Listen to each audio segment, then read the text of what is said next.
What's up, guys? Welcome back to another episode of Modern Goonies Cinema, where we analyze and review movies and TV. I'm your host, Trevor. So this time around, I want to discuss No Country for Old Men, and really break down its themes of nihilism, chaos, and meaning as it all pertains to the three central characters of the story: Llewellyn Moss, Anton Chigurh, and Sheriff Bell. Needless to say, major spoilers ahead. Oh, also, I have not read the book that this is based on, so I am only going to be talking about the movie version. Let's get into it. No Country for Old Men is a very unique movie, one that left me with a feeling really like no other, where I could really feel the cold and uncaring nature of the world that it's set in. The moment the movie ends, it's not overtly apparent what the resolution or meaning to the film really is, but there's this subconscious feeling that something profound is really being stated under the surface. Though the film ends in a really obscure manner, with an old man who really didn't have that much bearing on the story, babbling on about a couple dreams that he has and then cutting to black, I never really leave with a sense of utter confusion, but instead a need to reflect and contextualize the meaning of it all, of which it argues about life itself. Is there any in the first place? The film really pulls no punches on its setting. There is no meaning in this world. There are no supernatural or cosmic forces at work. Life here is not cinematic. For the majority of the film, there's not even a music score at all. There are no character arcs and no guaranteed outcomes. Underdogs can die unceremoniously, heroes can fail to rise to the occasion, and the villains can outlive and overcome the protagonist. Any outcome, no matter how bleak, is a stark possibility. But the way the world is framed isn't some dark mirror, it is our own world. This world feels cold and brutal because it's in the medium of film, which we typically use as an escape from our own cold and brutal realities. Whether or not you believe in God, fate, or nothing at all, we are all bound by the same rules as No Country. We are all our own protagonists, and at any point we can die unceremoniously, fail to rise to the occasion, or never complete our character arcs that we set out for ourselves. Life, like No Country, is not cinematic. This idea is highlighted through the three central characters of this story. So let's start with Llewellyn Moss. Llewellyn Moss is this story's underdog. He's clearly a good person, but he puts himself directly in the middle of an illegal operation, taking a large sum of money that doesn't belong to him. He does this for selfish reasons, but we root for him because we see his good nature and ourselves in him. If we, the audience, were to stumble upon $2 million in cash, we would probably take it too, even though it's technically not the right thing to do. Llewellyn is highly intelligent, tenacious, brave, charismatic, and extremely crafty and quick-witted. In fact, if there was one person in the world that could actually take on the cartel, it would be Llewellyn Moss. And it makes him the perfect protagonist for us to see the majority of the movie through. He has all of the qualities that we've been conditioned to expect from our action heroes, so we instinctively assume that he's going to come out victorious in the end. So this is why we're so disappointed and even crushed that Llewellyn just dies unceremoniously off screen, and by some random cartel members, and not in some blaze of glory against the primary antagonist, which is Anton. We don't even get to bear witness to his final moment, to see if he put up a good fight, or if the jump on him caught him by total surprise, which seems the most likely. In this uncinematic world, the underdog doesn't have any plot armor. There is no divination bestowed upon him to make it through all of the trials set along his path. There is nothing guaranteeing safe passage, even though his arc is clearly defined in his own mind and even in ours. Kill Chigurh, take the money, live a new and better life. Overall, he puts up a good fight, and his intelligence and capabilities allow him to go much farther than anyone else in this world really ever could. But he died just as any other normal man would if they were caught totally by surprise, which he was. He spent so much time focusing on Chigurh that the rest of the cartel just kind of faded into the background. He, just like the audience, is not as concerned with these people because they don't have the intelligence and the tenacity that Anton does. If Llewellyn can hold his own against such a force of nature, then surely these random ragtag cartel guys are nothing to worry about. They simply aren't worthy to take him down, but they do. Llewellyn didn't stop to think that the cartel could be following his wife and his wife's mother, and he had no way to anticipate that his mother-in-law would unwittingly give his location out to the very people that are hunting him. So when the cartel shows up, guns blazing, and not just the solitary Chigurh, Llewellyn is unprepared, and they completely get the drop on him. It's a realistic ending in a fatally realistic world. You can have all the qualities that can win you success, yet fail anyways. Your life can always be cut short, which is a recurring theme throughout the entire film. When it's your time, it's your time. No exceptions. So now let's move on to Anton Chigurh, who is the primary antagonist in this film. Chigurh isn't your typical villain. In fact, he shares a lot more with a force of nature than he does anything resembling human nature, which is entirely the point. Anton, on the surface level, is death incarnate. Whenever Anton crosses paths with another character, more often than not, they die. And he's almost supernatural in the way that he just coldly and efficiently murders his victims. He does so swiftly and without a hint of hesitation or remorse, and to all parties involved in the story. The company that hired him, members of the cartel, a former co-worker, innocent bystanders, and he's constantly coming for our protagonist, Llewellyn. Anton doesn't take any sides, he just simply is, just like death. And like death, he can't be bartered with, reasoned with, or even escaped. Once Anton has set his path towards you, there is no avoiding him. He will always catch up to you, in one way or another.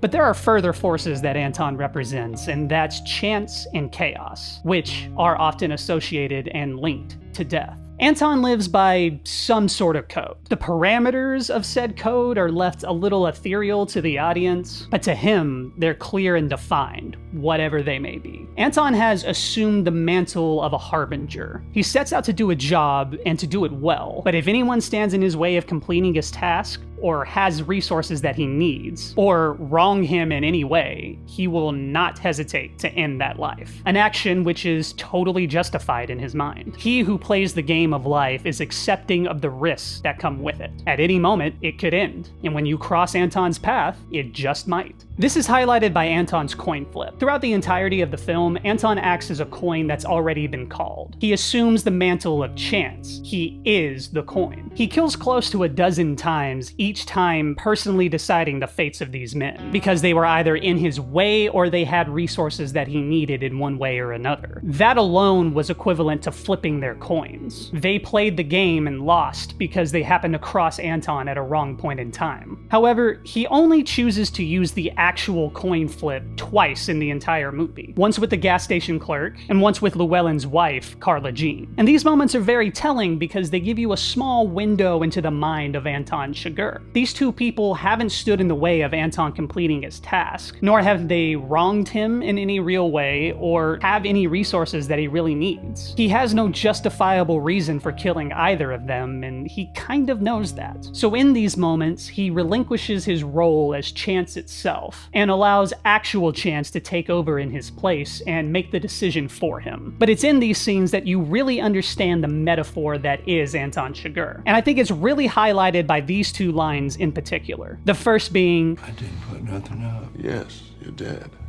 You've been putting it up your whole life. You just didn't know it. Here, the gas station clerk's life is literally at the whim of a coin toss. And just as he doesn't know this in this moment, neither has he really known this his entire life. Each day we risk that it could be our last, in one way or another. However, in this moment, Anton has become this concept in the physical sense. Instead of some higher power or chaotic law that we have no way of perceiving, now we have death incarnate standing right before us, confronting us with the same gamble and the same odds that we always accept every day. 50-50. This moment could be our last, and it's time to call it. It's only when it's been framed in this manner that we really see just how chaotic and random the world really is. We always have Anton looming over us. The other line that sticks out to me is Anton's response to Carla Jean calling out his worldview. Call it. The coin don't have no say. It's just you. I got here the same way the coin did. Here, Anton is reiterating his position of being an agent of chaos, bound by the same laws of chance that everyone and everything else is. He's followed a path to which each moment has been subject to complete and total randomness, no matter the decisions that he's made. And the destination to all his choices, all his coincidences, and all his random encounters have led him to this very moment. And the coin has that same agency. All the things ever bought and sold with it, all the hands it's ever been exchanged in, all the times it's been dropped and picked up again, have been just as random and subject to chance as anything else. And so, now the coin is present in the exact same moment that Anton is deciding someone's life with it. They are the same, and they represent the same ideas. You know what date is on this coin? No. 1958. It's been traveling 22 years to get here, and now it's here. And throughout the film, the coin metaphor is used several times and even becomes a calling card for Chigurh himself. Coins are used by him to decide fates, open air vents, and are left behind next to an air vent at the scene of Llewellyn's death, signaling that Anton later came back to the scene of the crime to retrieve the briefcase that Llewellyn was hiding. We never see him do this, but just the mere sight of the coin lets us know that Anton has been there. There's one more point that I want to make about Anton Chigurh, and it involves the car crash that he finds himself in at the end of the film. But to really understand the importance of this scene, we need to listen to what he says when he kills Carson Wells. Let me ask you something. If the rule you followed brought you to this, of what use was the rule? And when he first says that line, it doesn't really make a whole lot of sense. It feels really out of place and lacking context. Now, fast forward to the end of the film. Anton has essentially won. He is the victor of the film. He kills his enemies, evades authorities, and makes off with the money. He's driving down a residential neighborhood after just killing his final loose end and accomplishing everything that he set out to do. In a regular movie, this would essentially be the riding off into the sunset moment. But right as he's doing that, a car slams into him out of nowhere, leaving him limping bloody into the street with a bone sticking out of his arm. And it's here in this moment that Anton's line to Carson finally comes back into focus. Just like the other characters in this film, Anton follows his own rules. His just happens to be the harbinger of fate. And because of this, he also seems invincible compared to all the other characters that he's encountered. But his rules of chaos have led him to be nearly killed by the very force that he often brings onto others. Everything he did in this film led him to that car crash. Despite all his victories, brutality, and determination, nothing can stop fate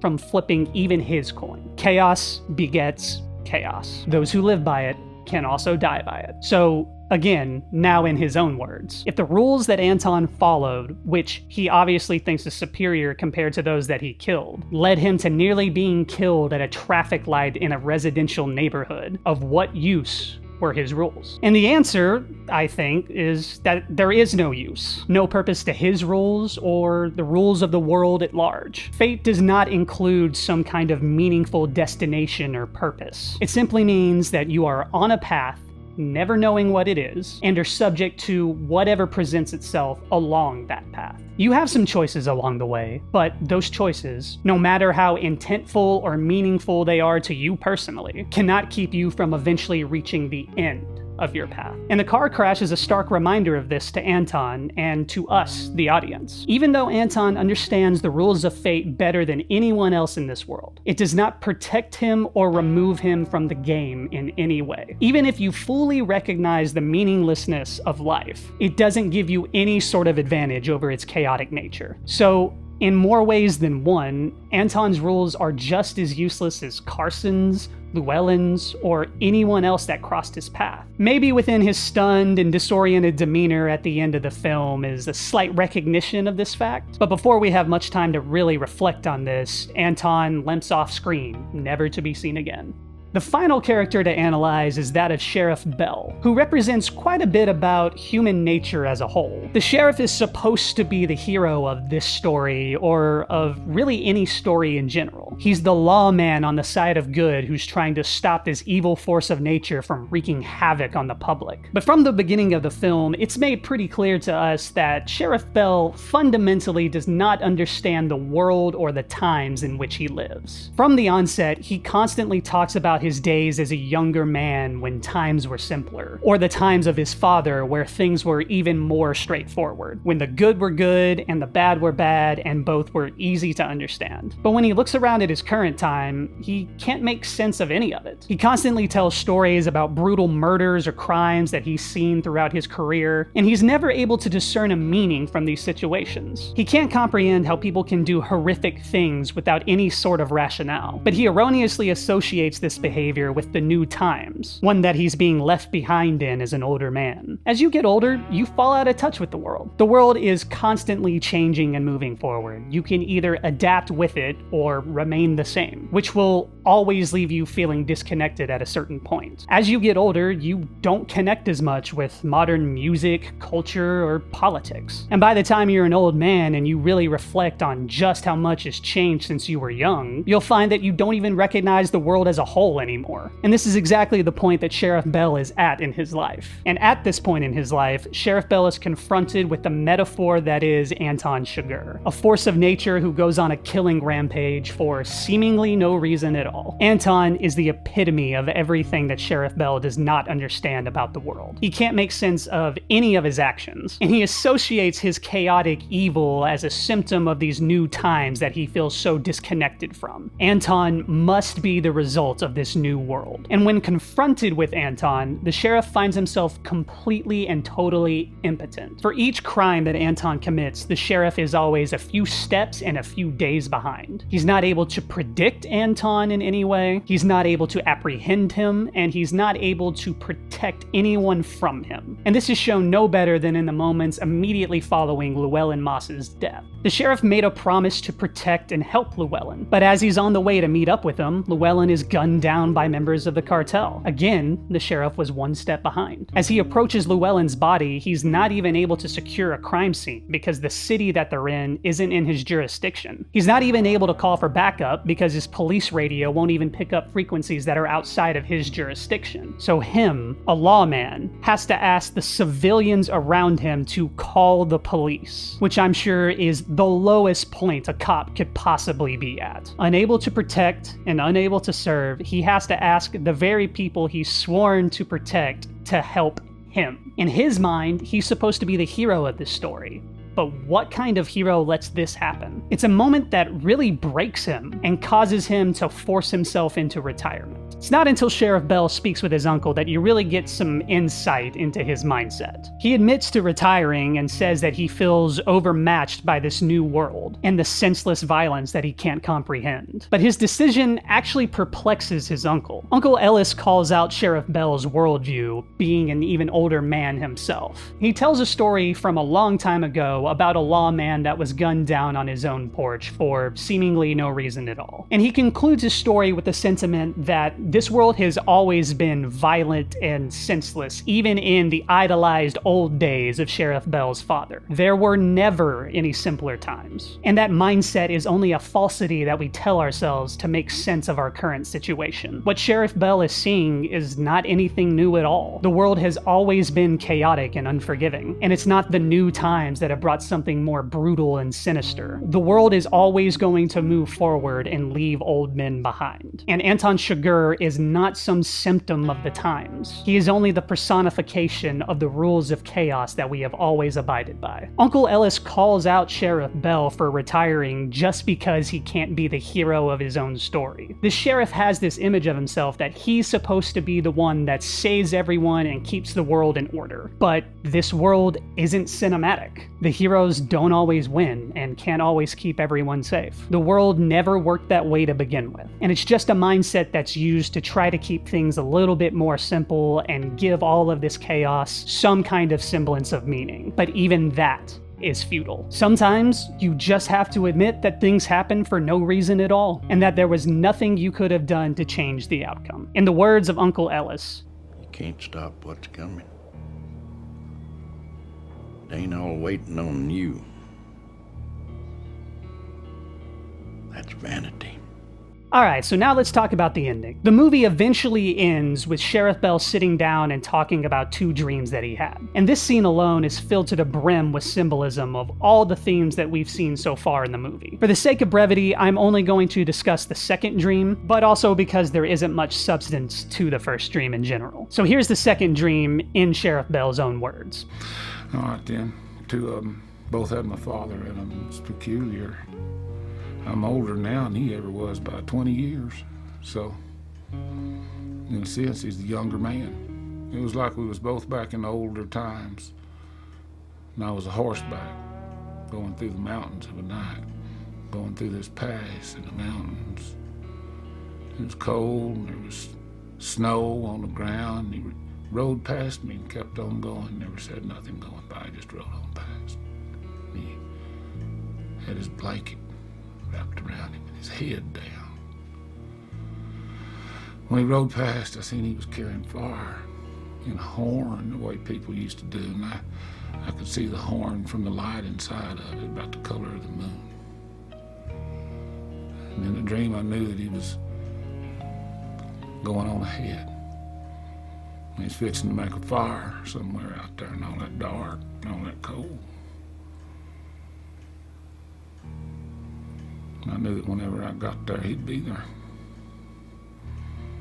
Here, Sheriff Bell's subconscious is trying to tell him that it's the job of the old-timers to light a path for those who will eventually follow. The world is cold and dark, but there's always a light to follow and a fire to be made. No matter how cold or no matter how dark, it's your job to navigate the world and find a path that you can follow. Sheriff Bell has always idolized the old days of his father, so it only makes sense that his father is the one that lights the path for him and navigates the dark and uncertain path fearlessly. But this feels a little strange to Bell because he's now older than his father ever was by 20 years. So he feels like he should be the one lighting the path for others to follow. Yet he still feels the need to look how his younger man of a father would have navigated this dark and uncertain terrain. And this is a tendency that we all have. As stated by Bell at the beginning of the film, You can't help but compare yourself against the old timers. Can't help but wonder how they'd have operated these times. and you know what? This is a surprisingly hopeful tone that the movie ends with. The whole time that we're watching, we are constantly reminded about how brutally fatalistic this world is, and just how meaningless everything is, only for the sheriff's dream to derive a small bit of meaning and purpose. The world is uncaring, brutal, and meaningless, but you must carry on. If nothing else, try to be the light on the dark path that others can follow when they inevitably find themselves in uncharted territory, wondering how the old-timers would have operated those times. So in conclusion, No Country for Old Men truly is a masterpiece, and it's a film that really reflects the realism of our own world in a way that I've really never seen any movie accomplish. It tricks you into confronting the most dreaded realities of real life by packaging those concepts into a modern Western. It's filled with action, great dialogue, and intriguing characters. But the story that's actually being told is about the futility of life and how we may or may not derive some small hope or purpose from the chaos that surrounds us. I've never seen a film that so perfectly expresses my own personal worldview and perfectly embodies such profound themes only with a slight subversion of expectations. It takes the familiar and it turns it on its head by applying a deadly realism to the world, which almost instinctively makes the viewer confront their own views on mortality, and beckons them to analyze seemingly innocuous scenes for the greater symbolism at work. It's all masterfully accomplished, and it's why this film will always hold a very special place in my heart, and one that I know I'm going to keep coming back to throughout the years. Well, that about wraps up my own personal analysis on this film, but before I leave you guys, I just want to say that there isn't anything that I said in this video that wasn't already masterfully stated by Wendigoon in his video on the topic. This video is just kind of my own personal thoughts and analysis of the film, but his really is a deep dive into the symbolism of both the book and the movie, and you can tell that it really means a lot to him. So if you haven't seen it already, go check it out. I think it's an absolute great video on the topic. I want to thank you guys so much for tuning in to another episode of Modern Goonies Cinema. Keep an eye out for the next video, and I'll see you then.